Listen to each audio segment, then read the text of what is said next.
तो दोस्तों कुछ दिनों पहले एक बेहतरीन हमें एक जैसे क्राइम एक जैसे एक्शन मूवी देखने को मिली थी जीटी मैक्स।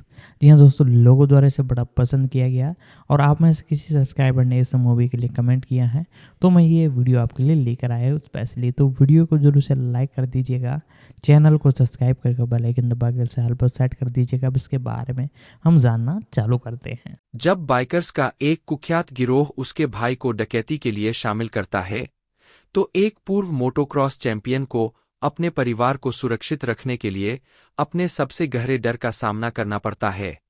निदेशक ओलिवियर श्नाइडर, लेखक जीना आंद्रे येरलेसरेमी लुटियरशीद संताकी, सितारे अवा बयाजलील लेस्पर्ट जेरेमी लाहिरते। पृष्ठभूमि और प्रकाशन इट्स एंड्स विद अस को 2 अगस्त 2016 को एट्रिया बुक्स द्वारा प्रकाशित किया गया था। 1. अपनी माँ और पिता के बीच के रिश्ते पर आधारित। 2. हूवर ने इसे मेरी अब तक लिखी सबसे कठिन किताब के रूप में वर्णित किया। 3. यह घरेलू हिंसा और भावनात्मक शोषण के विषयों की पड़ताल करता है। हालांकि पुस्तक को अंततः रोमांस उपन्यास के रूप में बिल किया गया है। पुस्तक के प्रकाशक ने इसे एक वर्कहॉलिक के बारे में एक कहानी के रूप में वर्णित किया है, जिसका रोमांस बहुत अच्छा है और जो अपने पहले प्यार के बारे में सोचना बंद नहीं कर सकती। 4.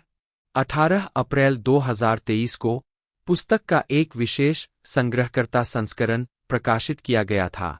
इसमें हूवर और उसकी मां के बीच प्रश्नोत्तर शामिल है और यह हार्डकवर में foil embossed jacket, foil stamped binding और नए डिजाइन किए गए एंड पेपर के साथ आता है, जो सामने और पीछे के कवर के चारों ओर लपेटे जाते हैं। 5. 4 रंग पुस्तिका 2023 में हूवर ने इट्स एंड्स विद अस पर आधारित एक कलरिंग बुक के नियोजित विमोचन की घोषणा की। बाद में उन्होंने पाठकों की प्रतिक्रिया के बाद इस परियोजना को रद्द करने का फैसला किया, जिसमें कहा गया, कलरिंग बुक को लिली की ताकत को ध्यान में रखते हुए विकसित किया गया था, लेकिन मैं पूरी तरह से देख सकता हूं कि यह कितना बेतुका था। 6. एट्रिया बुक्स ने बाद में सोशल मीडिया प्लेटफॉर्म एक्स, पूर्व में ट्विटर, के माध्यम से पुष्टि की कि वे कलरिंग बुक के प्रकाशन के साथ आगे नहीं बढ़ेंगे। 7. स्वागत आलोचनात्मक प्रतिक्रिया 1 स्टार समीक्षा में किर्कस रिव्यूज ने लिखा, रिश्तों को करुणा और ईमानदारी के साथ चित्रित किया गया है और निष्कर्ष निकाला कि उपन्यास दुर्व्यवहार की तबाही और बचे लोगों की ताकत को शक्तिशाली रूप से दर्शाता है।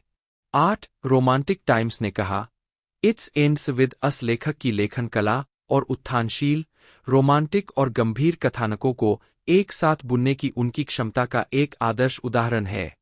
आपके प्रशंसक स्तर से कोई फर्क नहीं पड़ता। पाठक नायक लिली से प्यार करेंगे और उसका सम्मान करेंगे और उसके संघर्षों से कुछ सीखेंगे। 9. अपनी माँ और पिता के बीच के रिश्ते पर आधारित हूवर ने इसे मेरी लिखी अब तक की सबसे कठिन किताब बताया। यह घरेलू हिंसा और भावनात्मक शोषण के विषयों की पड़ताल करता है। 2019 तक उपन्यास की दुनिया भर में 10 लाख से ज्यादा प्रतियां बिक चुकी थीं और 20 से ज्यादा भाषाओं में इसका अनुवाद किया जा चुका था। 2021 में उपन्यास ने टिकटॉक के जरिए लोकप्रियता में फिर से उछाल देखा और 2022 और 2023 की बिक्री सूचियों में शीर्ष पर रहा। अक्टूबर 2022 में इट स्टार्ट्स विद अस नामक एक सीक्वल प्रकाशित किया गया था। अगस्त 2024 में क्रिस्टी हॉल द्वारा लिखी गई पटकथा के साथ एक फिल्म रूपांतरण रिलीज किया गया था। इसका निर्देशन जस्टिन बाल्डोनी ने किया था, जिसमें ब्लेक लाइवली, बाल्डोनी और ब्रैंडन स्केलेनार प्रमुख भूमिकाओं में थे। कथानक 23 वर्षीय कॉलेज ग्रेजुएट लिली ब्लूम अपनी खुद की फूलों की दुकान खोलने की उम्मीद के साथ बोस्टन चली गई।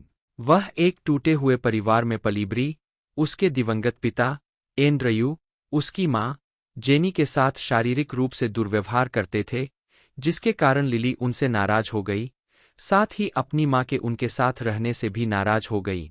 उसने हाल ही में अपने गृहनगर प्लेथोरा, मेन में एंड्रयू के अंतिम संस्कार में एक श्रद्धांजलि दी, जिसके दौरान उसने घोषणा की कि वह 5 ऐसी चीजें सूचीबद्ध करेगी जो उसे उसके बारे में सबसे ज्यादा पसंद थीं। फिर वह कई सेकंड तक चुप रही और फिर चली गई। अपनी पुरानी बचपन की डायरियों को पढ़ते हुए लिली को अपना पहला प्यार एटलस कोरिगन याद आता है, जो सेना में शामिल होने के लिए चला गया था, लेकिन उसके पास वापस आने का वादा किया था। बाद में उसकी मुलाकात रायल किनकेड से होती है, जो एक आकर्षक, महत्वाकांक्षी 30 वर्षीय न्यूरोसर्जन है।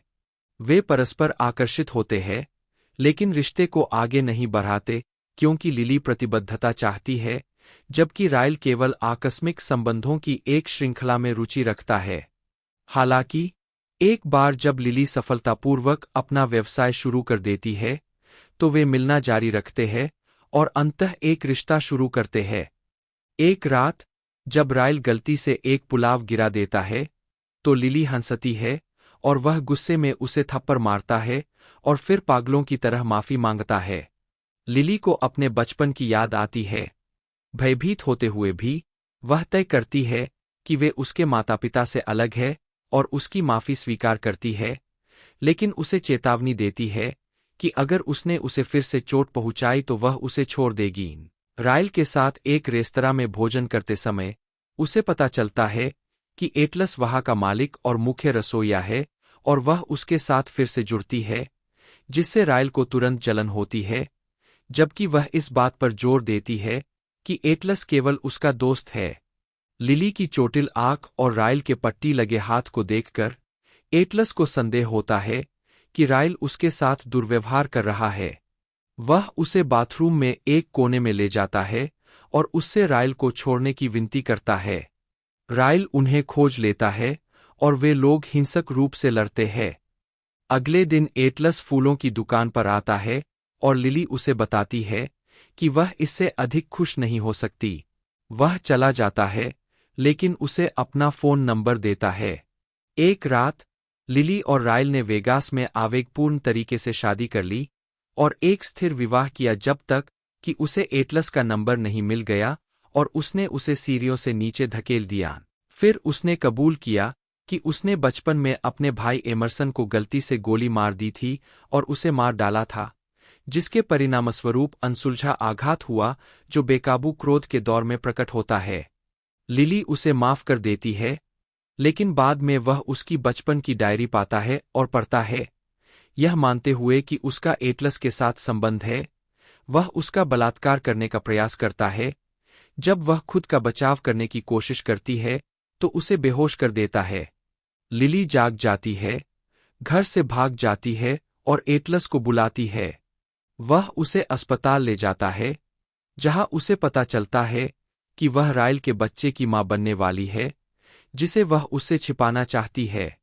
वह कुछ दिनों के लिए एटलस के साथ रहती है, जबकि रायल इंग्लैंड में फेलोशिप के लिए चला जाता है और अंततः घर वापस आ जाता है, जबकि रायल अभी भी देश से बाहर है। एटलस स्वीकार करता है कि उसके मन में अभी भी लिली के लिए भावनाएं हैं, लेकिन उसने रायल से उसकी शादी के कारण उन्हें दबा दिया है। आखिरकार समझ में आता है कि उसकी मां ने क्या झेला है। लिली जेनी को अपने साथ हुए दुर्व्यवहार के बारे में बताती है। जेनी लिली से रायल को छोड़ने और वही गलतियां न करने की विनती करती है जो उसने की थीं। जब रायल वापस लौटता है तो लिली उसके साथ एक अस्थायी समझौता करती है और उसे अपनी गर्भावस्था के अंतिम कुछ महीनों में मदद करने की अनुमति देती है, लेकिन भावनात्मक रूप से उससे दूर रहती है। बाद में लिली एक बेटी को जन्म देती है, जिसका नाम वह रायल के दिवंगत भाई के नाम पर रखती है। जन्म देने के बाद लिली को एहसास होता है कि वह नहीं चाहती कि उसकी बेटी रायल के आक्रामक प्रकोपों को देखते हुए बड़ी हो और उससे कहती है कि वह तलाक चाहती है। वह आंसू बहाते हुए उससे पुनर्विचार करने की विनती करता है, लेकिन आखिरकार उसका दृष्टिकोण समझ जाता है और अलग होने के लिए सहमत हो जाता है। जब वह उससे पूछती है कि अगर उनकी बेटी उसे बताए कि उसके साथी द्वारा उसका दुरुपयोग किया जा रहा है, तो वह कैसे प्रतिक्रिया देगा। लिली को उम्मीद है कि उसने आखिरकार अपने परिवार में दुर्व्यवहार के चक्र को समाप्त कर दिया है। अपनी बेटी से कहती है, यह हमारे साथ खत्म होता है। उपसंहार में लिली, जो राइल के साथ सहपालन कर रही है, एटलस को ढूंढती है और उसे बताती है कि वह उसके साथ अपने रिश्ते को फिर से शुरू करने के लिए तैयार है। 2019 तक उपन्यास की दुनिया भर में 10 लाख से अधिक प्रतियां बिक चुकी थी और 20 से अधिक भाषाओं में इसका अनुवाद किया जा चुका था। 2021 में उपन्यास और हूवर के समग्र कार्यों ने टिकटॉक पर बुकटॉक समुदाय के ध्यान के कारण लोकप्रियता में उछाल का अनुभव किया। 12 जनवरी 2022 में इट एंड्स विद अस ने the New York times best seller सूची में नंबर 1 पर शुरुआत की। 13 यह पब्लिशर्स वीकली एडल्ट लिस्ट में नंबर 1 था और 2022 के पहले 6 महीनों में कुल मिलाकर नंबर 1 था, जिसकी कुल 9,25,221 इकाइयां बिकी। 14 यह पब्लिशर्स वीकली वार्षिक सूची में भी नंबर 1 था, जिसकी कुल 2,729,007 प्रतियां बिकी। 15 यह 2023 का सबसे अधिक बिकने वाला उपन्यास भी था, जिसकी कुल 1,292,733 प्रतियां बिकी। 16 इट एंड्स विद अस के टिकटॉक पर 1 बिलियन से अधिक टैग है। 17 फिल्म रूपांतरण के ट्रेलर रिलीज के बाद उपन्यास अमेजन पर नंबर 1 पर लौट आया। 11 अगस्त 2024 को फिल्म की रिलीज के 2 दिन बाद उपन्यास न्यूयॉर्क टाइम्स बेस्ट सेलर सूची में नंबर 1 पर लौट आया। 18 पुरस्कार इस उपन्यास ने सर्वश्रेष्ठ रोमांस के लिए 2016 गुडरीड्स चॉइस अवार्ड जीता। 19 परिणाम मुख्य लेख यह हमसे शुरू होता है। फरवरी 2022 में यह घोषणा की गई कि एट्रिया बुक्स अक्टूबर 2022 में इट एंड्स विद अस का सीक्वल प्रकाशित करेगी। 20 फॉलोअप इट स्टार्ट्स विद अस शीर्षक से 18 अक्टूबर 2022 को प्रकाशित हुआ था। 21-22 सीक्वल वहीं से जारी है जहां इट एंड्स विद अस समाप्त हुआ था और लिली और एटलस के बीच संबंधों पर केंद्रित है। 23 फिल्म रूपांतरण मुख्य लेख its ends with us film जुलाई 2019 में जस्टिन बाल्डोनी ने अपने वेफर एंटरटेनमेंट कंपनी के माध्यम से निर्मित एक फिल्म रूपांतरण के लिए उपन्यास का विकल्प चुना। 10 जनवरी 2023 में ब्लेक लाइवली को लिली ब्लूम की भूमिका में लिया गया। बाल्डोनी, जो राइल किनकेड की भूमिका निभाते हैं, ने फिल्म का निर्देशन किया और क्रिस्टी हॉल ने पटकथा को अनुकूलित किया। 24-25 अप्रैल 2023 में ब्रैंडन स्केलेनार को एटलस की भूमिका निभाने के लिए लिया गया। 26 फिल्मांकन 5 मई 2023 को होबोकेन, न्यू जर्सी में शुरू हुआ। 27 फिल्म 9 अगस्त 2024 को नाटकीय रूप से रिलीज हुई। 28 फिल्म को आलोचकों से मिश्रित समीक्षा मिली। 29-30 लेकिन यह बॉक्स ऑफिस पर सफल रही, जिसने $25 मिलियन के उत्पादन बजट के मुकाबले दुनिया भर में $350 मिलियन की कमाई की। 31-32-33 टेरिन फिशर के साथ मिलकर लिखी गई नेवर नेवर को मूल रूप से 3 अलग-अलग लघु उपन्यासों के रूप में बेचा गया था। बाद में इस काम को एक पूरी किताब के रूप में पुनः प्रकाशित किया गया। 28 हूवर का उपन्यास इट्स एंड्स विद अस 2016 में प्रकाशित हुआ था। 29 हूवर ने इसे मेरी लिखी सबसे कठिन किताब बताया। 30 उपन्यास घरेलू हिंसा से संबंधित है और हूवर के अनुसार इसे घरेलू हिंसा पीड़ितों की वकालत करने के इरादे से लिखा गया था। 31 कहानी हूवर के व्यक्तिगत अनुभव से प्रेरित थी जब वह एक बच्चे के रूप में घरेलू हिंसा वाले घर में पली बड़ी थी, जो उसके वयस्क जीवन में भी जारी रही। पुस्तक की मुख्य पात्र लिली कम उम्र में घरेलू हिंसा का अनुभव करती है, अपनी मां के प्रति अपने पिता के दुर्व्यवहार को देखती है, इसका सीधे अनुभव करती है और फिर एक वयस्क के रूप में एक हिंसक रिश्ते में आ जाती है। 2019 तक उपन्यास की दुनिया भर में 10 लाख से अधिक प्रतियां बिक चुकी थी और इसका 20 से अधिक भाषाओं में अनुवाद किया जा चुका है। 2021 में हूवर ने टिकटॉक पर बुकटॉक समुदाय के ध्यान के कारण लोकप्रियता में उछाल का अनुभव किया। 31-34 परिणामस्वरूप जनवरी 2022 में it's ends with us the New York times best seller सूची में एक था। 35 इट्स एंड्स विद अस के फिल्म रूपांतरण पर निर्माण मई 2023 में शुरू हुआ।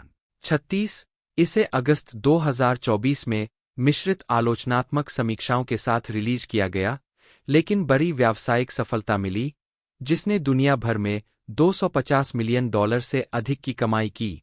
हूवर ने साक्षात्कारों में कहा है कि उपन्यास की प्रेरणा घरेलू दुर्व्यवहार थी जिसे उनकी मां ने सहा था। 37 इट्स एंड्स विद अस का sequel it's starts with us 18 October 2022 को एट्रिया बुक्स द्वारा प्रकाशित किया गया था। 38 साइमन एंड शूस्टर ने उपन्यास के लिए व्यापक विपणन अभियान का विवरण जारी किया, जो प्रकाशक की अब तक की सबसे अधिक प्रीडर की गई पुस्तक बन गई। 39 अक्टूबर 2022 में साइमन एंड शूस्टर यूके ने हूवर के 2 स्टैंडअलोन उपन्यास हासिल किए, जिन्हें 2024 और 2026 में प्रकाशित किया जाना है। 40 अक्टूबर 2022 तक हूवर ने 20 मिलियन से अधिक पुस्तकें बेची है। 2022 में हूवर की सफलता पर विचार करते हुए द न्यूयॉर्क टाइम्स की एलेक्जेंड्रा ऑल्टर ने लिखा, यह कहना कि वह वर्तमान में संयुक्त राज्य अमेरिका में सबसे अधिक बिकने वाली उपन्यासकार है, यहां तक कि उनकी तुलना अन्य सफल लेखकों से करना, जिन्होंने कई पुस्तकों को सर्वश्रेष्ठ विक्रेता सूची में शामिल किया है, उनके पाठकों के आकार और वफादारी को पकड़ने में विफल रहता है। 41 पुरस्कार और उपलब्धियों। वर्ष पुरस्कार काम वर्ग परिणाम संदर्भ 2012 गुडरीड्स चॉइस अवार्ड्स पटक दिया युवा वयस्क कथा साहित्य मनोनीत 42 2013 उम्मीद खो देना रोमांस मनोनीत 43 यह लड़की रोमांस मनोनीत 43 2014 यूट्यूब वाये कौन अवार्ड्स शायद किसी दिन सबसे नवीन विपणन जीत गया 44 2015 गुडरीड्स चॉइस अवार्ड्स अपराध स्वीकार करना रोमांस जीत गया 45 2016 यह हमारे साथ ही खत्म हो जाता है रोमांस जीत गया 46 न्यूयॉर्क टाइम्स बेस्ट सेलर 2022 में हूवर ने New York times paperback fiction bestseller सूची में शीर्ष 10 स्थानों में से 6 पर कब्जा किया। 3 पटक दिया 8 17 पीछे हटने का बिंदु 18 17 यह लड़की 9 20 निराशाजनक 1 22 उम्मीद खोना 6 24 शायद किसी दिन 3 47 बदसूरत प्यार 4 कबूल 4 47 9 नवंबर 9 यह हमारे साथ समाप्त होता है 1 35 सत्यता 2 काम करता है पुस्तकें यह हमारे साथ समाप्त होता है श्रृंखला यह हमारे साथ समाप्त होता है 2016 यह हमसे शुरू होता है 2022 स्लैम्ड श्रृंखला स्लैम्ड 2012 पॉइंट ऑफ रिट्रीट 2012 यह लड़की 2013 निराशाजनक श्रृंखला होपलेस 2012 उम्मीद खोना 2013 सिंड्रेला ढूंढना उपन्यास 2013 फाइंडिंग परफेक्ट उपन्यास 2019 शायद किसी दिन श्रृंखला शायद किसी दिन 2014 शायद नहीं उपन्यास 2014 शायद अब 2018 स्वतंत्र उपन्यास अगली लव 2014 नेवर नेवर 2015 डिजिटल 2023 भौतिक टेरिन फिशर के साथ 3 भाग वाली लघु उपन्यास श्रृंखला कबूल 2015 9 नवंबर 2015 बहुत देर हो चुकी है 2016 बिना योग्यता के 2017 ऑल योर परफेक्ट्स 2018 वेरिटी 2018 पछता रहे हो तुम 2019 heart bones 2020 Layla 2020। Reminders of him 2022। स्रोत 48-49। लघु कथाएं a father's kiss, the kiss, an anthology of love and other close encounters से। One more step, an anthology से संत। Two more days, an anthology से द ड्रेस। यह भी देखे। मार्गरेट कोलिन हूवर, नी फेनेल, जन्म 11 दिसंबर 1979, एक अमेरिकी लेखिका है जो मुख्य रूप से रोमांस और युवा वयस्क कथा शैलियों में उपन्यास लिखती है। 1 वह अपने 2016 के रोमांस उपन्यास इट्स एंड्स विद अस के लिए सबसे ज्यादा जानी जाती है। उनके कई काम स्वयं प्रकाशित हुए थे, इससे पहले कि उन्हें किसी प्रकाशन गृह द्वारा चुना जाता। अक्टूबर 2022 तक हूवर ने लगभग 20 मिलियन किताबें बेची है। 3 उन्हें 2023 में टाइम पत्रिका द्वारा दुनिया के 100 सबसे प्रभावशाली लोगों में से एक नामित किया गया था। 4 प्रारंभिक और व्यक्तिगत जीवन। हूवर का जन्म 11 दिसंबर 1979 को टेक्सास के सल्फर स्प्रिंग्स में हुआ था। 5 उनके पिता वनोए फाइट थे। 1 और माता एडी फेनेल। वह टेक्सास के साल्टिलो में पली बड़ी। 6 और उन्होंने 1998 में साल्टिलो हाई स्कूल से स्नातक की उपाधि प्राप्त की। 7 उन्होंने 2000 में हीथ हूवर से शादी की। 8 और उनके 3 बेटे हैं। 9 उन्होंने टेक्सास ए&एम कॉमर्स से सामाजिक कार्य में डिग्री प्राप्त की। 10 उन्होंने एक लेखक के रूप में अपना करियर शुरू करने से पहले विभिन्न सामाजिक कार्यों और शिक्षण नौकरियों में काम किया। 11 आजीविका। नवंबर 2011 में हूवर ने अपना पहला उपन्यास स्लैम्ड लिखना शुरू किया, जिसका प्रकाशित होने का कोई इरादा नहीं था। वह एवेट ब्रदर्स के एक गीत head full of doubt, road full of promise के एक गीत decide what to be and go be it से प्रेरित थी और उसने पूरी कहानी में एवेट ब्रदर्स के गीतों को शामिल किया। 12 हूवर ने जनवरी 2012 में स्लैम्ड को स्वयं प्रकाशित किया। 10 वह कहती है कि उन्होंने उपन्यास इसलिए प्रकाशित किया ताकि उनकी माँ, जिन्हें अभी-अभी अमेजन किंडल मिला था, इसे पढ़ सके। 13 एक सीक्वल पॉइंट ऑफ रिट्रीट फरवरी 2012 में प्रकाशित हुआ था। 10 कुछ महीनों के बाद स्लैम्ड की समीक्षा की गई और पुस्तक ब्लॉगर मैरीस ब्लैक द्वारा 5 सितारे दिए गए। 14 और उसके बाद हूवर की पहली 2 पुस्तकों की बिक्री तेजी से बढ़ी। 10-15 स्लैम्ड और पॉइंट ऑफ रिट्रीट उस वर्ष अगस्त में न्यूयॉर्क टाइम्स बेस्ट सेलर सूची में क्रमशः 8 और 18 पर पहुंचे। 16-17 एट्रिया बुक्स ने उपन्यासों को उठाया और 10 अगस्त 2012 को उन्हें पुनः प्रकाशित किया। 18 श्रृंखला की तीसरी पुस्तक दिस गर्ल अप्रैल 2013 में प्रकाशित हुई थी। 19-20 स्लैम्ड की सफलता के बाद हूवर ने पूर्णकालिक लेखक बनने के लिए सामाजिक कार्य में अपनी नौकरी छोड़ दी। 13 हूवर का उपन्यास होपलेस दिसंबर 2012 में स्वयं प्रकाशित हुआ था और इसमें एक ऐसी लड़की की कहानी है जिसे पब्लिक हाई स्कूल जाने से पहले उसकी प्रारंभिक शिक्षा के दौरान घर पर ही पढ़ाया गया था। 10 यह पुस्तक 20 जनवरी 2021 को न्यूयॉर्क टाइम्स बेस्ट सेलर सूची में 1 पर पहुंच गई और 3 सप्ताह तक वहां रही। 22 यह सूची में शीर्ष पर पहुंचने वाला पहला स्वयं प्रकाशित उपन्यास था। 23 एक साथी उपन्यास लूजिंग होप उस जुलाई में प्रकाशित हुआ था। 24 सिंड्रेला ढूंढना एक मुफ्त उपन्यास है जिसे हूवर ने 2014 में प्रकाशित किया था। इसमें कई ऐसे किरदार हैं जो उनके उपन्यास होपलेस और लूजिंग होप में दर्शाए गए हैं। एक पेपरबैक कई बोनस सुविधाओं के साथ जारी किया गया था, जैसे कि एक नया उपसंहार और हूवर की अपनी सिंड्रेला कहानी। 25 मार्च 2014 में प्रकाशित शायद किसी दिन एक लड़के और लड़की के बारे में एक छोटी सी श्रृंखला का पहला उपन्यास था जो एक साथ संगीत लिखते हैं और प्यार में पड़ जाते हैं। संगीतकार ग्रिफिन पीटरसन ने उपन्यास के साथ एक साउंड ट्रैक बनाया। 26 ई-बुक में लिंक या पेपरबैक में एक स्कैन करने योग्य क्यूआर कोड एक वेबसाइट पर ले जाता था जहां पाठक संगीत सुन सकते थे। 27 जस्टिन लुइस बाल्डोनी, जन्म 24 जनवरी 1984, एक अमेरिकी अभिनेता और फिल्म निर्माता है।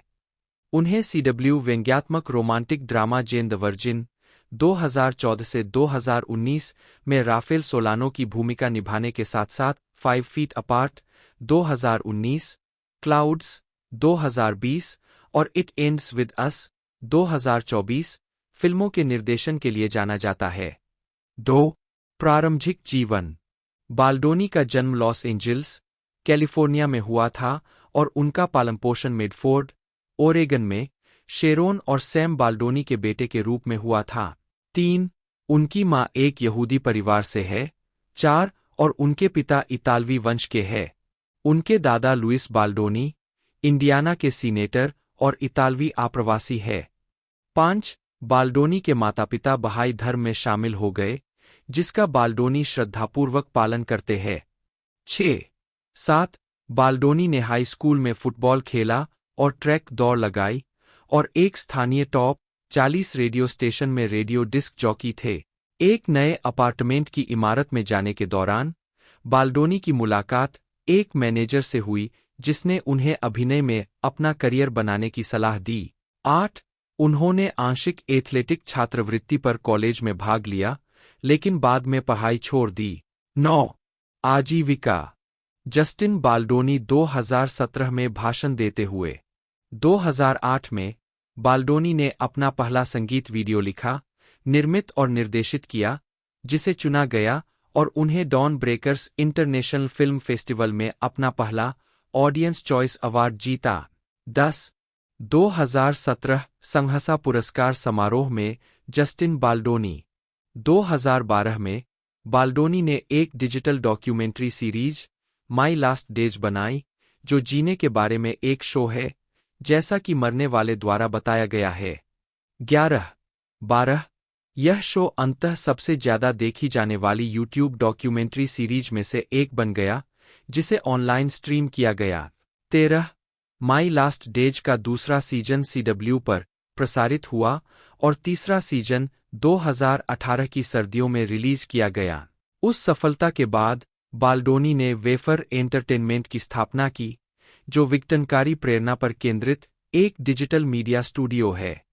14 दिसंबर 2018 में बाल्डोनी ने वार्षिक एंड वेल सिंपोजियम में बात की कि वह क्यों मानते हैं कि हमारी मृत्यु के बारे में सोचने से हमें बेहतर जीवन जीने में मदद मिल सकती है।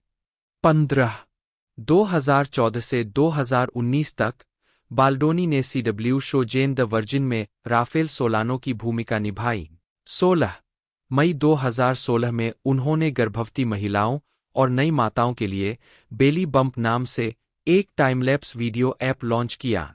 17 जुलाई 2017 में वैराइटी ने घोषणा की कि बाल्डोनी अपनी मीडिया कंपनी वेफर एंटरटेनमेंट के माध्यम से एक पुरुष टॉक शो विकसित कर रहे थे।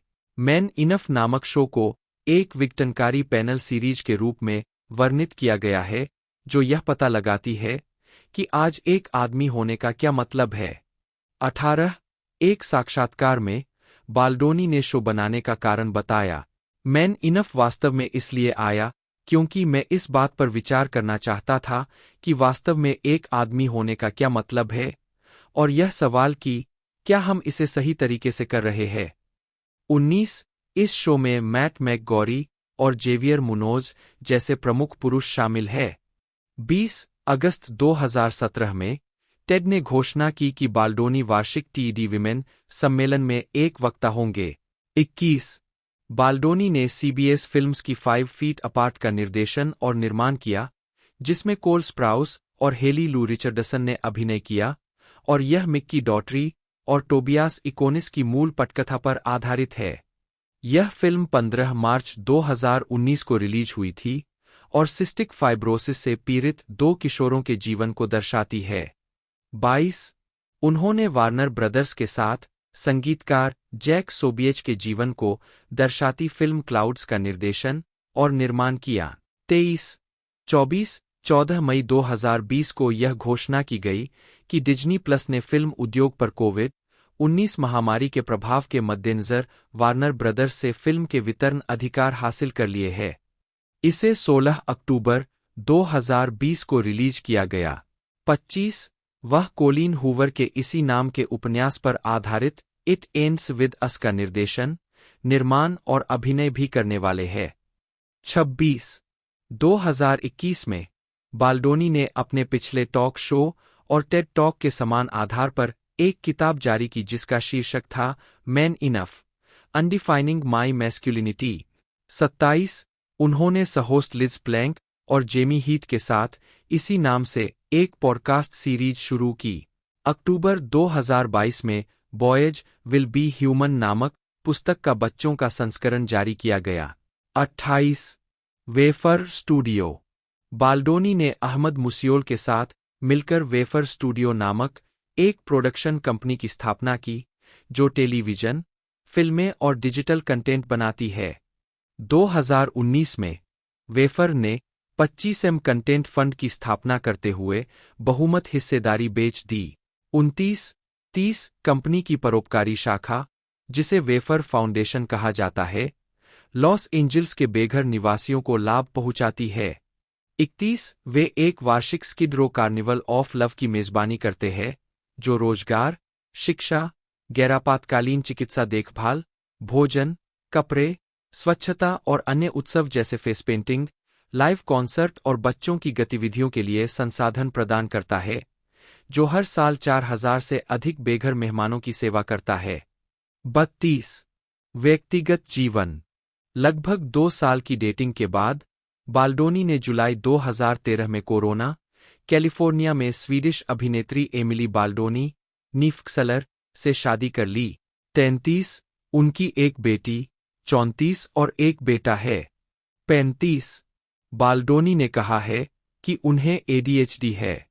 36 फिल्मोग्राफी पतली परत वर्ष शीर्षक भूमिका नोट्स 2005 कल का सपना थपथपाना। अगस्त 2010 में उन्होंने animated short film Marcel the shell with shoes On का सहलेखन और आवाज दी। इससे Marcel the shell with shoes on 2 का निर्माण हुआ। 32-33 स्लेट ने मार्सेल थीम वाली बच्चों की किताब भी लिखी जो 1 नवंबर 2011 को जारी की गई थी। 34 उनकी पहली प्रमुख फिल्म भूमिका एल्विन एंड द चिपमंक्स चिपवरेक्ट में जो के रूप में थी। 2012 में और फिल्में आईं जिनमें द लोरेक्स में टेड की मां की आवाज शामिल है।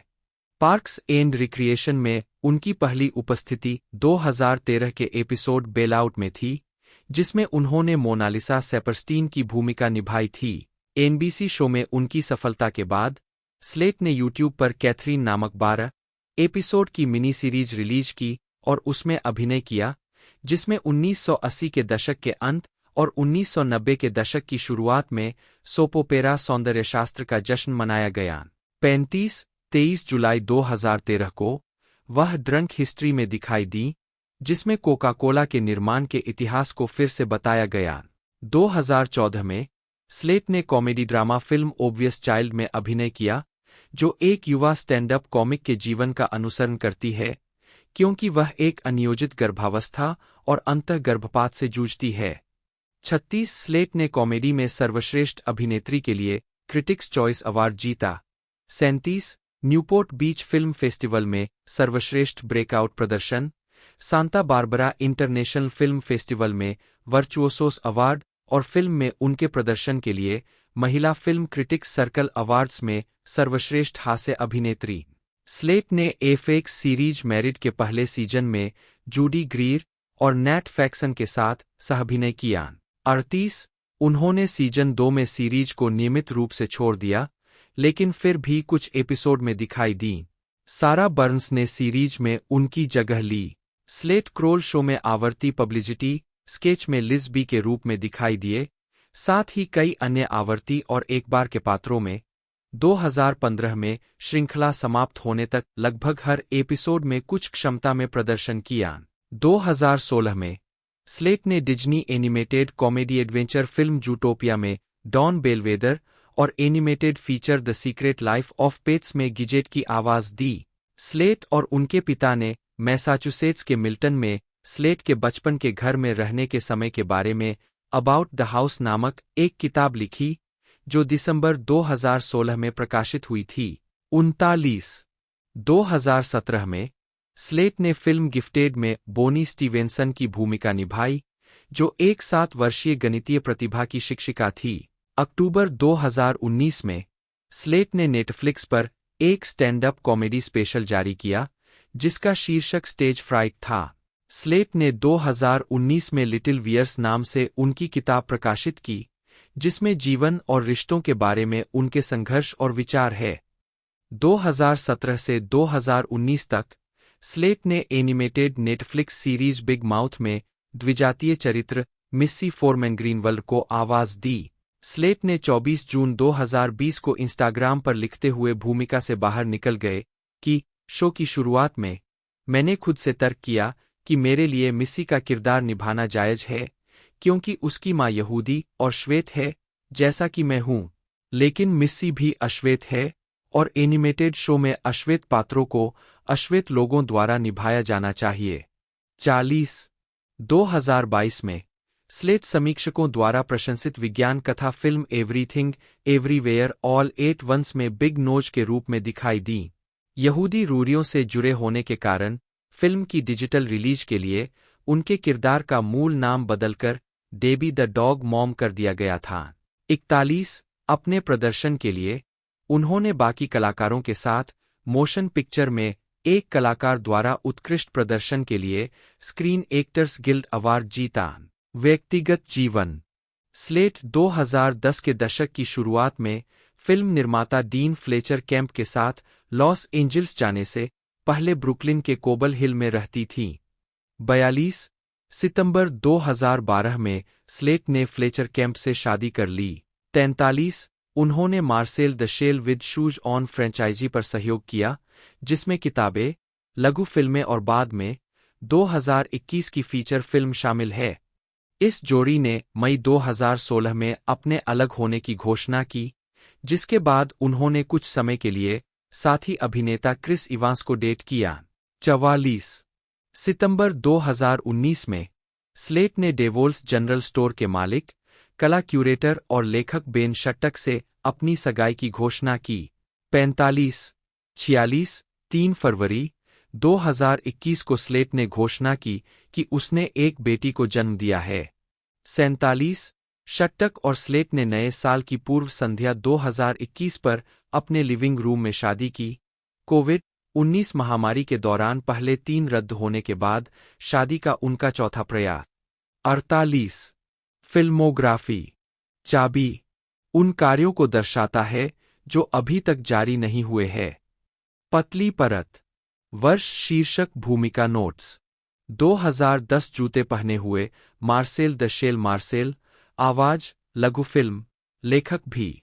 2011 Marcel the shell with shoes on, 2 Alvin and the chipmunks, Chipwrecked the झो। 2012 इसका मतलब युद्ध है, एमिली लोरेक्स श्रीमती विगिंस, आवाज 49। 2013 कुतिया मॉली हॉर्नर लघु फिल्म। 2014 स्पष्ट बच्चा डोना स्टर्न कार्यकारी निर्माता भी। जेनी स्लेट, जन्म 25 मार्च 1982, एक अमेरिकी अभिनेत्री, स्टैंड अप कॉमेडियन और लेखिका है। टेलीविजन पर शुरुआती अभिनय और स्टैंड अप भूमिकाओं के बाद स्लेट को न्यूयॉर्क शहर में अपने लाइव वैरायटी शो और बच्चों की लघु फिल्म और पुस्तक श्रृंखला Marcel the shell with shoes On, 2010 वर्तमान के सहनिर्माण, लेखन और निर्माण के लिए पहचान मिली। वह 2009 और 2010 के बीच एनबीसी स्केच कॉमेडी श्रृंखला सैटरडे नाइट लाइव के 35वें सीजन में एक कलाकार के रूप में अधिक व्यापक रूप से जानी गई। इसके बाद कॉमेडी सीरीज बॉब्स बर्गर्स, 2012 वर्तमान, पार्क्स एंड रिक्रिएशन, 2013 से 2015, हाउस ऑफ लाइज, 2013 से 2015 और क्रॉल शो, 2013 से 2015 में भूमिकाएं निभाई। स्लेट की ब्रेकआउट भूमिका आने वाली उम्र की comedy drama film obvious child, 2014 में उनके प्रमुख प्रदर्शन के साथ आई, जिसके लिए उन्होंने कॉमेडी में सर्वश्रेष्ठ अभिनेत्री के लिए क्रिटिक्स चॉइस मूवी अवार्ड जीता और उन्हें इंडिपेंडेंट स्पिरिट अवार्ड और गोथम इंडिपेंडेंट फिल्म अवार्ड के लिए नामांकित किया गया। उन्होंने एनिमेटेड फिल्मों the Lorax 2012, Zootopia 2016, the secret life of pets film franchise 2016 से 2019, द लेगो बैटमैन मूवी और डिस्पिकेबल मी 3 दोनों 2017 में आवाज दी और उन्होंने गिफ्टेड 2017 में बोनी के रूप में अपने सहायक प्रदर्शन के साथ नाटकीय भूमिकाओं में कदम रखा। आज वह समीक्षकों द्वारा प्रशंसित विज्ञान कथा film Everything Everywhere All at Once में भी दिखाई दी। प्रारंभिक जीवन और शिक्षा। स्लेट का जन्म 25 मार्च 1982 को मिल्टन, मैसाचुसेट्स में हुआ था। 2-3 उनके पिता रॉन स्लेट थे। 4 जो एक व्यवसायी और कवि थे, जिन्होंने ईएमसी कॉरपोरेशन के लिए वैश्विक संचार के उपाध्यक्ष और बाद में एक बायोटेक स्टार्टअप के सीईओ के रूप में काम किया। 4, 5, 6 और नैन्सी नी गिल्सन, एक गृहिणी जो मिट्टी के बर्तन भी बनाती थी। 7 वह 3 बच्चों में से मछली संतान है। उसकी एक बड़ी बहन अबीगैल और छोटी बहन स्टेसी है। 8, 9 वह और उसका परिवार यहूदी है। 7, 10, 11 उनकी एक दादी का जन्म क्यूबा में हुआ था और उनका पालनपोषण फ्रांस में हुआ था। 12 मिल्टन अकादमी से वेलेडिक्टोरियन के रूप में स्नातक होने के बाद 5 स्लेट ने कोलंबिया विश्वविद्यालय में साहित्य प्रमुख के रूप में भाग लिया। 7 जहां उन्होंने इम्प्रोव ग्रुप फ्रूट पॉन्च को बनाने में मदद की। 13 वर्सिटी शो में अभिनय किया। 14 और गेब लीडमैन से मुलाकात की, जो उनके कॉमेडी पार्टनर बन गए। 15 स्लेट ने 2004 में कोलंबिया से स्नातक किया। 8, 16, 17 आजीविका। उन्होंने और गेबे लीडमैन ने कॉमेडी जोड़ी गेबे और जेनी का गठन किया। 18 मैक्स सिल्वेस्ट्री के साथ उनके stand up show big terrific को टाइम आउट न्यूयॉर्क द्वारा 2008 का सर्वश्रेष्ठ नया वैरायटी शो नामित किया गया था। 19 2015 में स्लेट, लीडमैन और सिल्वेस्ट्री ने अपने व्यस्त कार्यक्रम का हवाला देते हुए शो को समाप्त कर दिया। 20 हालांकि उन्होंने कभी कभी एक साथ प्रदर्शन किया है। स्लेट की पहली मुलाकात लीडमैन से 2000 में कोलंबिया विश्वविद्यालय में पढ़ाई के दौरान हुई थी। 21 वे अपने रिश्ते को गैरियन रोमांस के रूप में वर्णित करते हैं। स्लेट कहते हैं, मुझे लगता है कि हम दोनों सीनफील्ड के पात्र एलेन बेंस और जॉर्ज कोस्टांजा की तरह है, लेकिन हम एक दूसरे को पसंद करते हैं। 5 2008 और 2009 के दौरान स्लेट ने नियमित रूप से न्यूयॉर्क शहर के अपराइट सिटीजन्स ब्रिगेड थिएटर यूसीबीटी में अपना one woman show jenny slate, dead millionaire का प्रदर्शन किया। 22 2007 में कॉमेडी पार्टनर गेब लीडमैन के साथ स्लेट कई VH1 टॉकिंग हेड कमेंट्री कार्यक्रमों में एक नियमित टिप्पणीकार थीं। 5 2009 की शुरुआत में उन्होंने Late Night with Jimmy Fallon के आवर्ती स्केच 7th फ्लोर वेस्ट में कई बार प्रस्तुति दी थी, जहां उन्होंने एक NBC पेज की भूमिका निभाई थी जिसका नाम भी जेनी था, जिसे बाद में फॉलन की सहायक के रूप में पदोन्नत किया गया था। 23 बोर्ड टू डेथ में उनकी एक आवर्ती भूमिका थी। 16 24 टेलीविजन कार्यक्रमों में स्लेट की अतिथि प्रस्तुतियों में Bob's burger, girls, the whitest kids you know, important things with Demetri Martin और राइजिंग होप शामिल है। स्लेट 2009 से 10 सीजन के लिए सैटरडे नाइट लाइव के कलाकारों में शामिल हुई। 23 अपने पहले एपिसोड में उन्होंने अपने डेब्यू स्केच बाइकर चिक चैट के दौरान गलती से फकिंग कह दिया, जिसे लाइव प्रसारण पर सुना गया था लेकिन रीरन से हटा दिया गया। 25, 26, 27, 28 विभिन्न स्केच में उन्होंने Hoda Kotb, Lady Gaga, Kristen Stewart, Ashley Olsen और ओलंपिया स्नो की नकल की। वह टीना चेन्यूज के लिए सबसे ज्यादा जानी जाती थीं, जो एक इन्फोमर्शियल पिचवुमन थीं, जो व्यक्तिगत डोरबेल, कार हॉर्न और अलार्म घड़ियों का विज्ञापन करती थीं। 29 स्लेट का अनुबंध 1 और सीजन के लिए नवीनीकृत नहीं किया गया था। 30 इसके विपरीत अफवाहों के बावजूद स्लेट ने जोर देकर कहा है। 18 जून 2016 को मिन्हाज ने वार्षिक रेडियो और टेलीविजन संवाददाताओं के रात्रिभोज के मेजबान के रूप में एक सेट का प्रदर्शन किया। 24 इस सेट ने बंदूक नियंत्रण कानून पारित करने में संयुक्त राज्य कांग्रेस की निष्क्रियता की निंदा करने के लिए ध्यान आकर्षित किया। 30-29 अप्रैल 2017 को मिन्हाज 2017 व्हाइट हाउस संवाददाताओं के रात्रिभोज में प्रमुख वक्ता थे, जहां उन्होंने वाशिंगटन डीसी समाज, राष्ट्रीय राजनीति, वर्तमान घटनाओं, वर्तमान राष्ट्रपति, वाशिंगटन प्रेस कोर और अमेरिकी मीडिया को भुनाने की पारंपरिक भूमिका निभाई।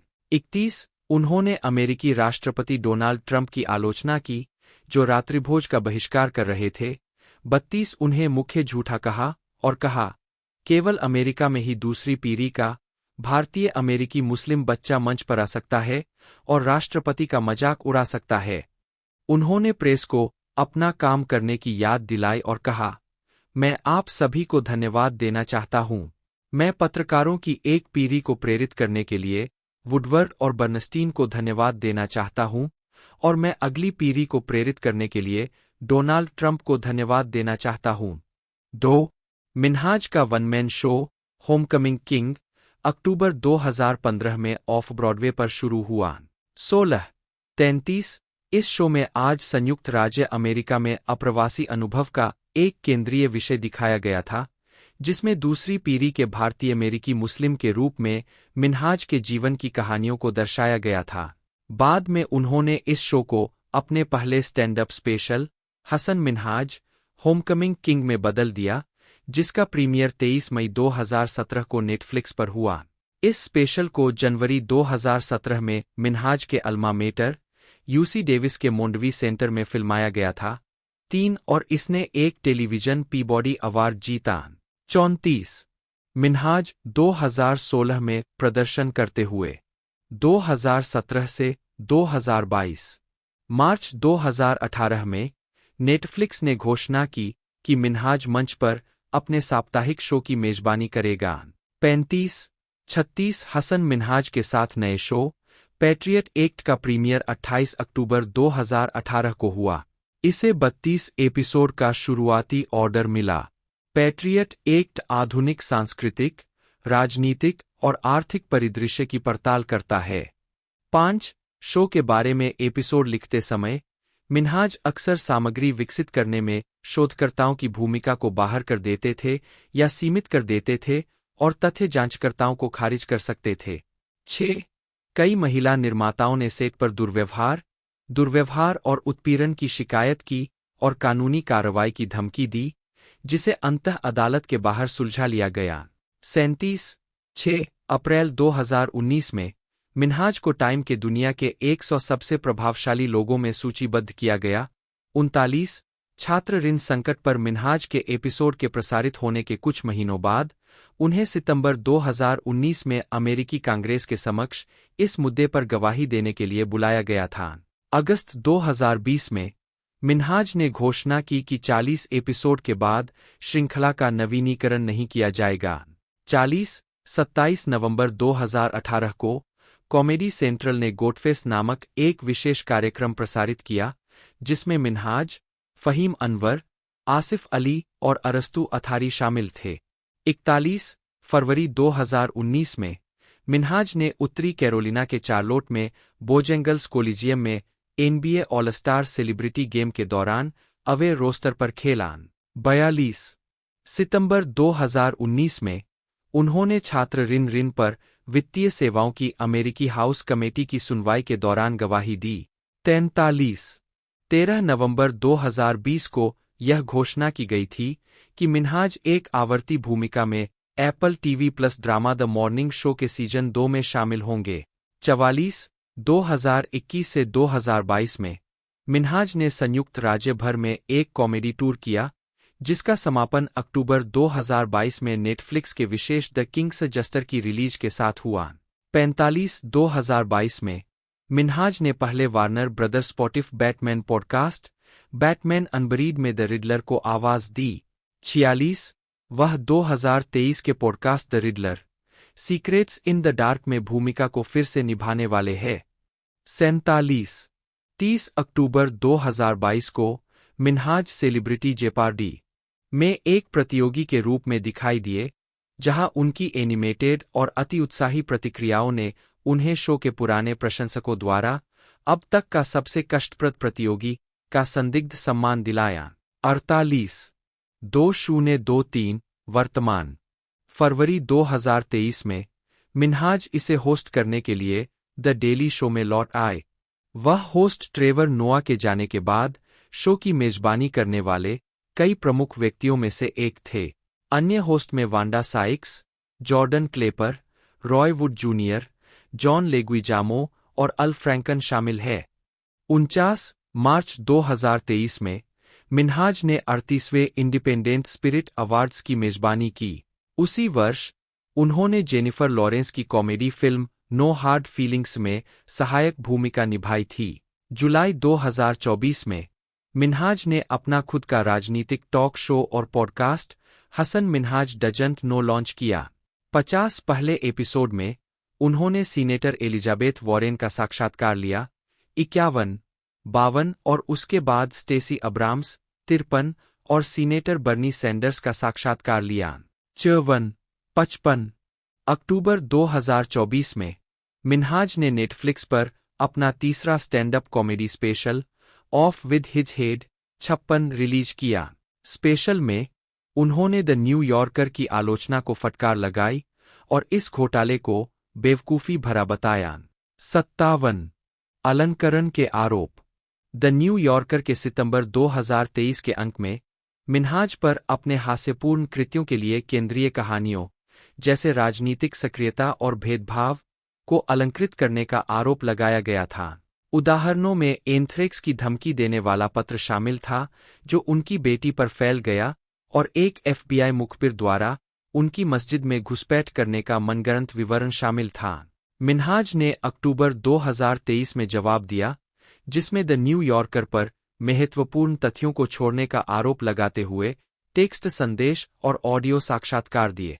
उन्होंने व्यापक सामाजिक मुद्दों को उजागर करने के लिए अपनी कहानी को भावनात्मक सत्य के रूप में बचाव किया। आलोचकों का तर्क है कि इस तरह के अलंकरण उनके कथन में विश्वास को कम करने और कहानी कहने और धोखे के बीच की रेखा को धुंधला करने का जोखिम उठाते हैं। 58, 59, 60, 61 लेख के प्रकाशन से पहले मिन्हाज ने द डेली शो के नए होस्ट के लिए सबसे आगे होने की पुष्टि की। लेख के जवाब में कॉमेडी सेंट्रल ने कहा कि अब उन्हें शो के होस्ट के रूप में संभालने के लिए विचार नहीं किया जा रहा है। हसन मिन्हाज बटा HSN MNH D बटा हस एन मिन हास हाज जन्म 23 सितंबर 1985, एक अमेरिकी हास्य अभिनेता, लेखक, निर्माता, अभिनेता और टेलीविजन होस्ट है। उनकी अधिकांश कॉमेडी में व्यंग्य, अवलोकन संबंधी कॉमेडी और डार्क कॉमेडी के माध्यम से भारतीय संस्कृति और आधुनिक अमेरिकी राजनीतिक परिदृश्य शामिल है। हसन मिन्हाज के साथ उनकी नेटफ्लिक्स सीरीज पैट्रियट एक ने एमी अवार्ड, पीबॉडी अवार्ड और 2 वेबी अवार्ड जीते। 2019 में उन्हें टाइम की दुनिया के 100 सबसे प्रभावशाली लोगों की वार्षिक सूची में सूचीबद्ध किया गया था। स्टैंड अप कॉमेडियन के रूप में काम करने और छोटी टेलीविजन भूमिकाओं में दिखाई देने के बाद मिन्हाज 2014 से 2018 तक द डेली शो के वरिष्ठ संवाददाता के रूप में अपने काम के लिए प्रमुखता में आए। वह 2017 व्हाइट हाउस कॉरेस्पोंडेंट्स डिनर में मुख्य वक्ता थे। 2 मई 2017 में नेटफ्लिक्स पर रिलीज हुई उनकी पहली stand up comedy special Homecoming king को आलोचकों से सकारात्मक समीक्षा मिली। 3 और उन्होंने 2018 में अपना पहला पीबॉडी पुरस्कार जीता। 4 मिन्हाज ने हसन मिन्हाज के साथ एक साप्ताहिक कॉमेडी शो पैट्रियट एक्ट की मेजबानी करने के लिए अगस्त 2018 में द डेली शो छोड़ दिया, जो अक्टूबर 2018 में नेटफ्लिक्स पर शुरू हुआ। 5 अप्रैल 2019 में उन्होंने पैट्रियट एक्ट के लिए अपना दूसरा पीबॉडी पुरस्कार जीता। मिन्हाज ने 2022 में अपना दूसरा Netflix special Hasan Minhaj The Kings Jester release किया और एक आवर्ती भूमिका में Apple TV Plus drama series The Morning Show के सीजन 2 में दिखाई दिए। सितंबर 2023 में द न्यू यॉर्कर ने एक लेख प्रकाशित किया जिसमें मिन्हाज द्वारा विभिन्न उपाख्यानों और कहानियों को अलंकृत या अतिरंजित करने के उदाहरणों का दावा किया गया था जो उनके कॉमेडी स्पेशल का हिस्सा थे और साक्षात्कारों में दोहराए गए थे। 6, 7, 8, 9 मिन्हाज ने रिपोर्टिंग पर प्रतिक्रिया दी, यह सुझाव देते हुए कि इसे संदर्भ से बाहर ले जाया गया था और एक यूट्यूब साक्षात्कार में साक्षात्कार के अंशों के लिए आसपास का संदर्भ प्रदान किया। 6, 10, 11, 12 प्रारंभिक जीवन। हसन मिन्हाज का जन्म 23 सितंबर 1985 को डेविस, कैलिफोर्निया में अलीगढ़, उत्तर प्रदेश के भारतीय मुस्लिम माता-पिता के घर हुआ था। उनके माता-पिता नजमे और सीमा मिन्हाज नी उस्मानी भारत से संयुक्त राज्य अमेरिका में आकर बस गए थे। 13, 14, 15 उनके जन्म के बाद वह और उनके पिता, जो एक कार्बनिक रसायनज्ञ थे, अमेरिका में ही रहे।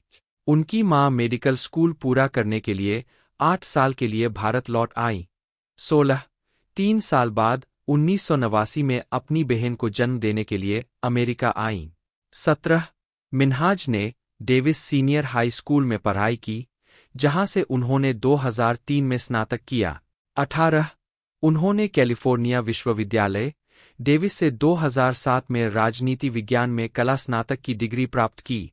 19, 20 आजीविका 2004 से 2013 कॉलेज में रहते हुए क्रिस रॉक की नेवर स्केयर्ड 2004 देखने के बाद उन्हें कॉमेडी में दिलचस्पी हो गई। यह उनका पहला स्टैंड अप स्पेशल था। उन्होंने प्रदर्शन करने के लिए सैन फ्रांसिस्को की यात्रा करना शुरू कर दिया। 15, 2008 में उन्होंने वाइल्ड 94.9 की बेस्ट कॉमिक स्टैंडिंग प्रतियोगिता जीती, जिसके परिणामस्वरूप उन्हें कैट विलियम्स, पाब्लो फ्रांसिस्को और गैब्रियल इग्लेसियस के लिए एक ओपनिंग एक्ट के रूप में काम करना पड़ा। उन्होंने वेबसाइट निंग के लिए पार्ट टाइम काम भी किया, एक ऐसा अनुभव जिसका इस्तेमाल उन्होंने कॉमेडी लिखने में किया। 20, मिन्हाज ने केविन शिया, डब्ल्यू. कमाउ बेल और अर्ज बार्कर को प्रेरणा के रूप में सूचीबद्ध किया है। 15, मिन्हाज 2013 में। 2009 में मिन्हाज एनबीसी के स्टैंड अप फॉर डाइवर्सिटी पर प्रदर्शन करने के लिए लॉस एंजल्स चले गए, जिसमें वे फाइनलिस्ट थे। 20, 15, 2011 में वे TV sitcom state of Georgia में आवर्ती थे और एमटीवी के hidden camera show disaster date में विभिन्न भूमिकाओं में अभिनय किया। यूट्यूब पर पोस्ट करने के माध्यम से उन्हें एमटीवी पर फिलोसोफी के होस्ट के रूप में चुना गया। 15, 2013 में मिन्हाज गिरफ्तार विकास और गेटिंग ऑन में अतिथि भूमिकाओं में दिखाई दिए। 21, उन्होंने 2013 में स्टैंड अप प्लेनेट और 2014 में एक वेब श्रृंखला The Truth with Hasan Minhaj की मेजबानी की। 22, 2014 से 2016।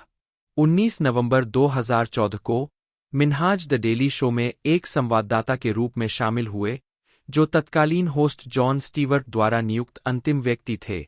डेली शो सेगमेंट के लिए एक विचार के प्रदर्शन का टेप भेजने के बाद मिन्हाज को नई सामग्री के साथ ऑडिशन के लिए आने के लिए कहा गया था, लेकिन वह शुरू में घबरा गया क्योंकि उसके पास कोई अन्य सामग्री तैयार नहीं थी। मिन्हाज के ऑडिशन से पहले शुक्रवार को बेन एफ्लेक और बिल माहेर के बीच माहेर के शो में इस्लाम को लेकर तीखी बहस हुई और मिन्हाज ने इसका इस्तेमाल एक नए स्केच के लिए किया जिसे उन्होंने बैटमैन बनाम बिल माहेर नाम दिया। 22, 23 को प्रभावित। मिन्हाज ने कहा है कि उनके कॉमेडी प्रभावों में Richard Pryor, Dave Chappelle, Trevor Noah, 64 Junot Diaz, John Stewart, Chris Rock 65 और स्टीफन कोलबर्ट शामिल है। 66 व्यक्तिगत जीवन और परिवार। मिन्हाज एक उदार इस्लामी विश्वास वाले मुसलमान है और खुद को गैर रूढ़िवादी मानते हैं। 67 जनवरी 2015 में मिन्हाज ने अपनी पुरानी साथी बीना पटेल से शादी की, जिनसे उनकी मुलाकात कॉलेज में हुई थी। पटेल ने 2013 में डॉक्टर ऑफ पब्लिक हेल्थ की डिग्री प्राप्त की और तब से बेघर रोगियों के साथ काम कर रहे हैं और मेड अमेरिका के लिए प्रबंधन सलाहकार है। मिन्हाज के अनुसार उनके comedy special the Kings Juster में उन्होंने और उनकी पत्नी ने उन्हें प्रपोज करने से पहले 10 साल तक डेट किया। मिन्हाज और पटेल दोनों दूसरी पीढ़ी के भारतीय अमेरिकी है। वह गुजराती मूल की हिंदू है और वह उत्तर प्रदेशी मूल के मुस्लिम है, कुछ ऐसा जिसके बारे में उन्होंने अपने comedy special Hasan Minhaj Homecoming King में चर्चा की थी। उद्धरण वांछित। मिन्हाज और पटेल महामारी तक न्यूयॉर्क शहर में रहते थे, लेकिन तब से ग्रीनविच, कनेक्टिकट चले गए हैं।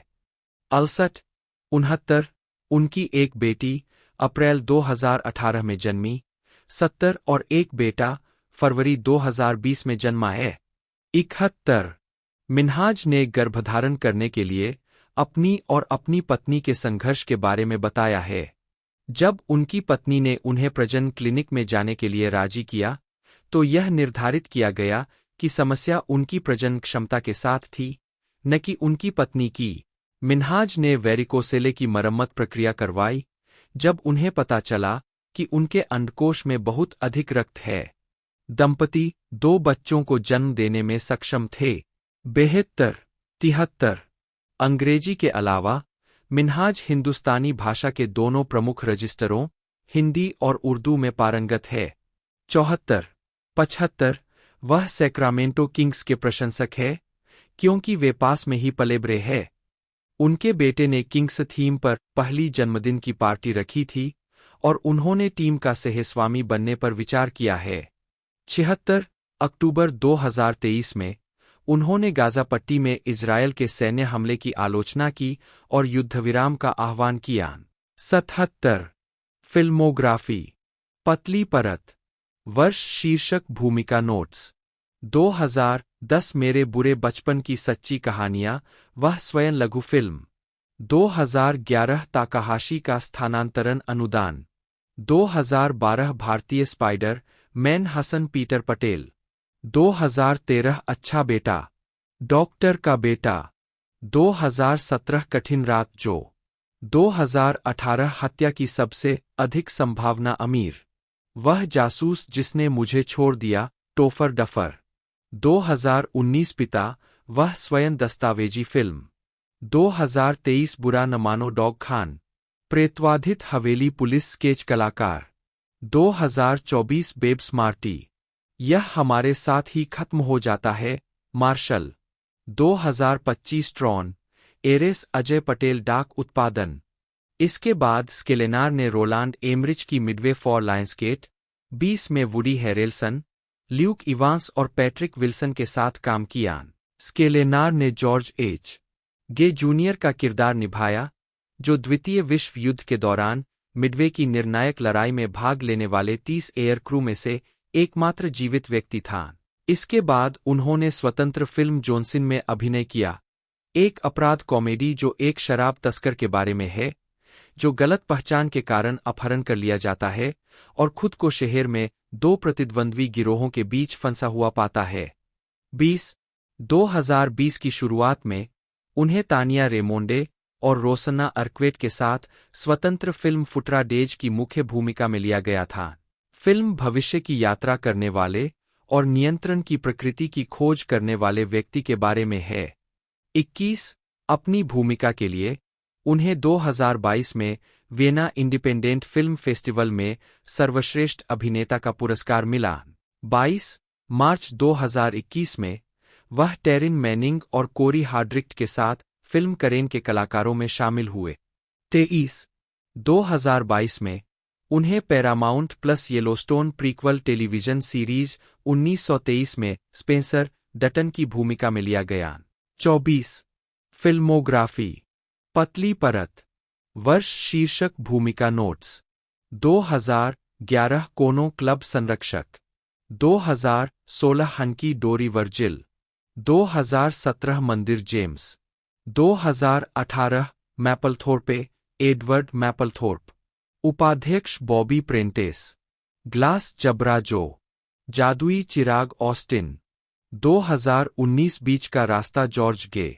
2020 Indigo Valley John, The Big Ugly Junior Lord, 2021 Karen officer hill, जोनसिन डेके Jones, अंधेरे में निशाना मारना कोरी, 2022 एमिली अपराधी ब्रेंट, फुत्रा दिन सीन ग्रेव्स, 2024 यह हमारे साथ ही खत्म हो जाता है, एटलस कोरिगन, टेलीविजन, वर्ष शीर्षक भूमिका नोट्स, 2012 मेरे भविष्य के से डेटिंग नियम बार वाला लड़का एपिसोड, अध्याय 1 कौन आर यू, 2015 सच कहें तो नील एपिसोड, केवल सदस्यों के लिए, 2016 मुझमें गिरो रयान एपिसोड, लव स्ट्रीट, 2017 नई लड़की अविवाहित एपिसोड, सीस के लड़के, 2022 द्वारा किया हेनरी एपिसोड, द ऑगुरीज और क्यू सेरा सेरा, वाकर, स्वतंत्रता लियाम कोलिंस एपिसोड, पायलट, प्रस्ताव बर्ट रेनॉल्ड्स एपिसोड, दिमाग और गेंदे, 2022 से 2023 1923 स्पेंसर डटन मुख्य भूमिका, संदर्भ ब्रैंडन टायलर स्केलेनार, जन्म 26 जून 1990, एक अमेरिकी अभिनेता है जिन्हें मैपलथोर्पे, वाइस, दोनों 2018, मिडवे 2019 और इट एंड्स विद अस 2024 फिल्मों में उनकी भूमिकाओं के लिए जाना जाता है। उन्हें पैरामाउंट प्लस वेस्टर्न सीरीज 1923, 2022 से 2023 में स्पेंसर डटन की भूमिका के लिए भी जाना जाता है।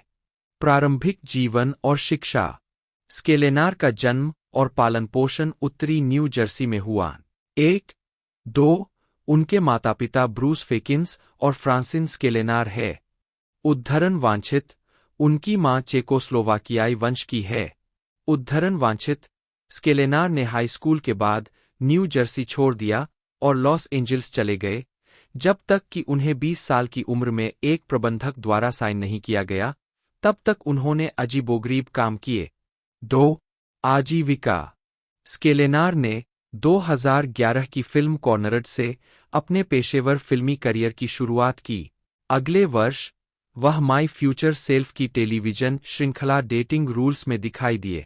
इसके बाद वह 2014 में फिल्म चांस 3, 2015 में NBC comedy series truth be told, film hunky dory और बेला डोना 4 और 2016 में television series fall into me, अमेरिकी जापानी हॉरर फिल्म टेम्पल 5, 6, 7, 8 में मुख्य भूमिका और 2017 में Fox sitcom series New Girl में दिखाई दिए।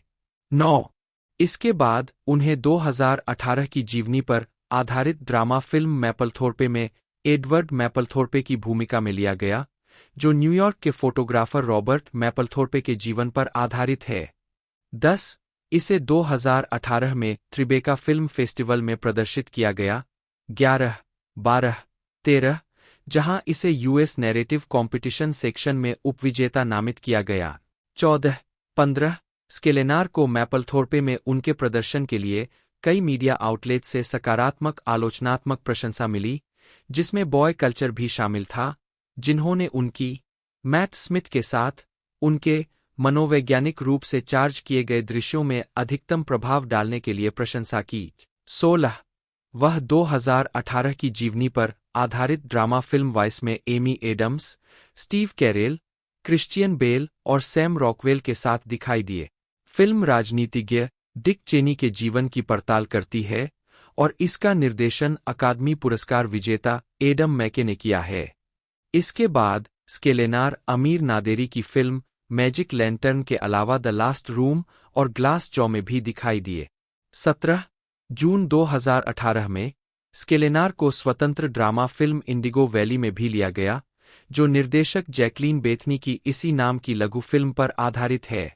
उसी वर्ष स्केलेनार को द बिग अगली में मुख्य प्रतिपक्षी के रूप में लिया गया, जो एक नॉयर क्राइम थ्रिलर है जो ब्रिटिश गैंगस्टर शैली को अमेरिकी वेस्टर्न के साथ जोड़ती है, जिसमें Ron Perlman, Malcolm McDowell, Nicholas Braun और लेवेन रामबिन शामिल है। 18 फिल्म में जूनियर लॉफोर्ड के रूप में उनके काम के लिए स्केलेनार को व्यापक आलोचनात्मक प्रशंसा मिली। 19 रॉब सिमनसन, जन्म 11 मार्च 1978, एक अमेरिकी संगीतकार और कंडक्टर है। उन्हें 500 days of summer 2009, the age of Adaline 2015, gifted 2017, the only living boy in New York 2017, Tully 2018, love, Simon 2018, the front runner 2018, the way back 2020, Ghostbusters, afterlife 2021, the Adam project 2022, the whale 2022, Deadpool and Wolverine 2024 और it ends with us 2024 और television series life in pieces 2015 से 2019 जैसी फिल्मों में उनके score के लिए जाना जाता है। वह निर्देशकों मार्क वेब, जेसन रीटमैन और शॉन लेवी के साथ भी सहयोग करते हैं। प्रारंभिक जीवन। सिमनसन ने कम उम्र में ही कान से पियानो बजाना शुरू कर दिया था। उनकी दादी एक आवाज की शिक्षिका थी और उनके परिवार के घर में संगीत उनके इर्द-गिर्द ही था। बाद में उन्होंने दक्षिणी ओरेगन विश्वविद्यालय और पोर्टलैंड स्टेट यूनिवर्सिटी में संगीत का अध्ययन किया। एक आजीविका। फिल्म कंपोजिंग में रॉब का पहला ब्रेक 2003 में स्वतंत्र फीचर वेस्टेंडर था। 2004 में उन्होंने संगीतकार माइकल डेना के साथ मिलकर सर्फ अप, फ्रैक्चर, मनीबॉल और ऑस्कर विजेता लाइफ ऑफ पाई में अतिरिक्त संगीत और व्यवस्था प्रदान की। सिमोसेन और डेना ने 500 डेज ऑफ समर और जॉस व्हेडन की टेलीविजन श्रृंखला डॉलहाउस के स्कोर को सहलिखा। सिमोसेन के काम में Sundance film festival feature the way back और the spectacular now, 2 Lionsgate feature film the age of Adaline और सबसे हाल ही में love, Simon, the way back और स्टारगर्ल शामिल है। 2009 में उन्होंने अपना खुद का स्टूडियो खोला और हॉलीवुड रिपोर्टर ने उन्हें ए लिस्ट में अपना स्थान लेने के लिए तैयार 15 संगीतकारों में से एक बताया। 3. सिमनसन का संगीत लगभग सभी आईफोन 5 विज्ञापनों में सुना जा सकता है और वे उनमें कंडक्टर के रूप में दिखाई देते हैं। उद्धरण वांछित आईफोन 5 के लिए उनके ट्रैक में से एक रेड को व्यापक मान्यता मिली है।